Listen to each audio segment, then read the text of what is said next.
সুন্দর পৃথিবীর দিকে এগিয়ে যেতে চাই। এক্স স্টুডেন্টস অর্গানাইজেশন সেখানে অগ্রণী ভূমিকা পালন করবে।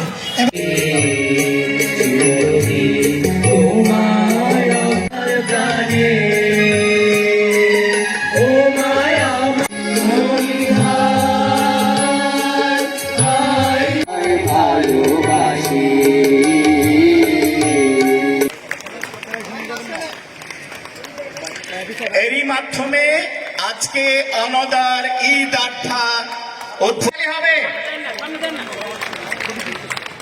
আমরা একসাথে বলি, তারা বলবে হে আল্লাহ, হে আমাদের পালনকর্তা, করুন, নিশ্চয়ই আপনি সর্বশক্তিমান। বারাকাল্লাহু তাজরি মিন তাহতিহা ওয়াল্লাযীনা মা'হুম ইয়াসআ বাইনা আইয়ুহাল্লাযীনা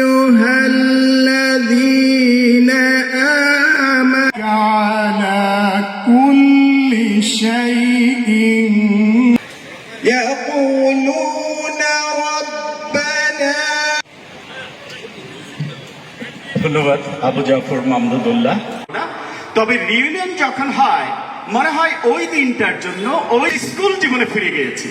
এবং সত্যি 70-75 আনতে যারা সত্যি অনেক পরিশ্রম করে। এবং প্রথমে আমি অনুরোধ করব স্বাগত বক্তব্য দেওয়ার জন্য, যিনি আল্লাহ তাআলার নিকট আন্তরিক তওবা করো। আশা করা যায় তোমাদেরকে এমন জান্নাতে প্রবেশ করাবেন যার তলদেশ। এখানে একটা নতুন টাউনশিপ গড়ে তোলার জন্য চেষ্টা করছি, যাতে ব্রাহ্মণবাড়িয়া এখন খুব কনজেস্টেড এলাকা হয়ে গিয়েছে, এইটাকে সম্প্রসারণ করা দরকার। আমরা নদীর ওই পারে টাউনশিপটা গড়ে তোলার জন্য চেষ্টা করছি। আর পুরুলিয়া খালের দক্ষিণ পাশে আমরা অ্যাপার্টমেন্ট প্রজেক্ট করব, অনেকগুলো অ্যাপার্টমেন্ট করে দিব। এবং সেই অ্যাপার্টমেন্টগুলো হয়ে গেলে পরে আমাদের, বিশেষ করে আমি যখন প্রবাসে যাই, আমার প্রবাসী বন্ধুরা অনেকেই আমার কাছে বলেছেন যে এটা যদি হতো ভালো হতো, আমরা সেটা করে দেব ইনশাল্লাহ। এবং তিতাস নদীর উপরে আরেকটি ব্রিজ করে মেড্ডা অঞ্চল দিয়ে করব।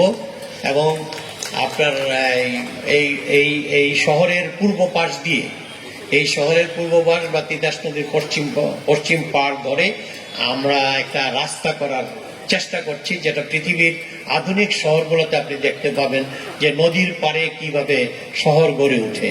আমরা এটারও চেষ্টা করব ইনশাল্লাহ। তো এমনিতেই শেখ হাসিনা সড়ক অনেকের জন্য একটা দর্শনীয় সড়ক হয়েছে। ইনশাল্লাহ আগামী তো আমরা এই কাজগুলো করব। আর আমরা আসলে চাচ্ছি সবাই সেখানে ফিরে যাওয়ার জন্য, কিন্তু আমরা যেতে পারি না। কিন্তু আমাদের যে সেই চেষ্টা, এই চেষ্টাটুকুর জন্য আমরা আজকের আমাদের আয়োজন, অন্নদা ঈদ উৎসব আবেশের আয়োজনে ঈদ উৎসব 2024। আসলে অনেকদিন পরে এই অন্নদা প্রাঙ্গণে উপস্থিত হতে পেরে এবং সকল অন্নদিয়ানদেরকে দেখে আমাদের সকলেরই হৃদয় আজকে আনন্দে উদ্বেলিত।